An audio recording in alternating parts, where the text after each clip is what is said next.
Hello everybody on YouTube, this is Dave for the Wicked channel, and I'm discussing to you today herbs, and this is done because one of my students, Sandy, this is dedicated to you, wanted to know more about it. So I'm going to do an entire videos based on herbs, so 10 minutes a piece on what herbs do what and how to actually make your concoctions and how to make your teas. That's my turkey over there. So let's go ahead and I'm going to give you an introduction into it. Sandy, your job is to do your homework. You are to know how much to take, when to take it per hour, and how much daily. Because it's very, very important. Herbalism is not something you just jump into and just fly by the seat of your pants. If you do, you can really hurt yourself or even cause death. So you need to look into it a lot. So let's start with yellow root. Yellow root is a natural antibiotic. It helps eye infections, skin infections, respiratory infections. If you are allergic to amoxicillin or penicillin, do not take it. You'll also have an allergic reaction to it as well. It's mainly found in the South, and when you actually infuse it into a tea form, it comes out like a Mountain Dew color. You'll need to add some type of sweetener to it. If you don't, you're going to throw up. It tastes nasty. It's just like drinking ass. I mean, it's just horrible. If you take it in the raw form, pray to the goddess that you don't throw up because it tastes that bad. White willow bark. White willow bark is nothing more than aspirin. It is used for reducing fever. It's used as an anti-inflammatory, and you should never give it to a child. If you give it to a child, you can cause RI syndrome, which will set up inflammation, some swelling of organs like the spleen, and shut it down. So never give it to a child or a young teenager. Always to someone that's an older adult. That's what Tylenol's for. Tylenol is a replacement for aspirin. Okay, so white willow bark is great for any type of anti-inflammatory problems. It's great for reducing pain. It's a mild form of antibiotic in some cases. So that's white willow bark. Let's look at hops. Now women, you're going to want to pay attention to this, and guys, you know what I'm talking about. Just joking. Hops is actually found in beer. Hops can be put into your pillows at night and can give you a good night's sleep. Hops is also a form of breast enlarger. Believe it or not, yes it is. Scientifically proven, if you take so many milligrams of hops a day in a year's period, women, you can increase your breast size by at least 2 cups. That is truth. That is scientific fact. Just like white willow bark and yellow root. And of course, our ancestors knew this hundreds and hundreds and hundreds of years ago. And today's modern medicine is nothing but yesterday's magic. So we looked at hops. Let's look at garlic. Garlic and honey mixed together are great for cuts, lacerations, scrapes, and abrasions. You can add that to your skin. Garlic is also a blood cleanser. Let's look at ginseng.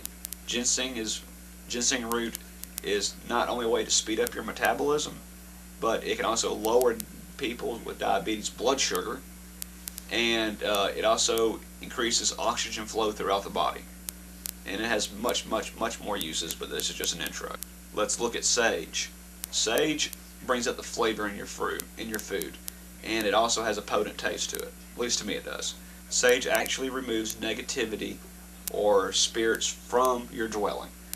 For me, example, I use sage all the time here. The ghosts act up too much. I got to calm them down. I burn sage on a daily basis, and it's great for that. And there's so many other different types of herbs out there. I can't possibly go through them all. But things you wouldn't even think of, like carrots and beta carotene, oranges, vitamin C, and here's a note for you: tomatoes are also very rich with vitamin C as well. So what other type of herbs are there out there? Well, catnip is a good one. What is catnip good for? Catnip, in an infusion process made into a tea, is a natural sedative. My associate that was over here the other night that's having marital problems in his situation, who was shaky and nervous at best, I gave him catnip. And catnip for cats, from what I've heard, will drive them insane. It's a stimulant to them. But for people, catnip tea is a good way to relax and help you get a good night's sleep. Also, skullcap is another herb you can take as well. Skullcap is also a natural sedative and will relax you as well. It also makes some people very sleepy. Aloe is another good one. Aloe is good for sunburns, burns in general, cuts, scrapes, abrasions. Aloe is a plant that's grown, and you can take the goo out of the inside of it and actually put it on your cuts and on your sunburn, and it helps soothe it. It's very, very good use for that. Another good one to use if you have a toothache and you don't have Tylenol, you don't have ibuprofen, you don't have aspirin anywhere, you can take mullein. You can take mullein from where your tooth is hurting and grind it down and leave it on your tooth, and it will actually help stop the pain. That works very good as well. And there are just so many different forms of herbs you can use. But I'm a little bit busy right now. I got my turkey over there cooking. But one thing I do want to show you before I go, because I'm very proud of this, and this is a new addition to my greenhouse that I'll be having this year. And I want to go ahead and show it to you. I'm sure it's going to take it several years before it's going to be ready to plant. But I want to go ahead and show this to you. There's my very first apple tree.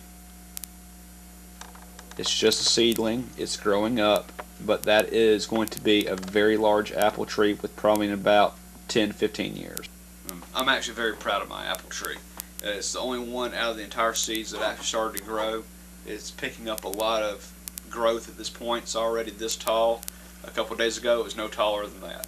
So it's picking up a lot of growth. I'm going to be giving it some natural fertilizer, and hopefully by this summer it may be tall enough so I can go ahead and stick it out in the greenhouse.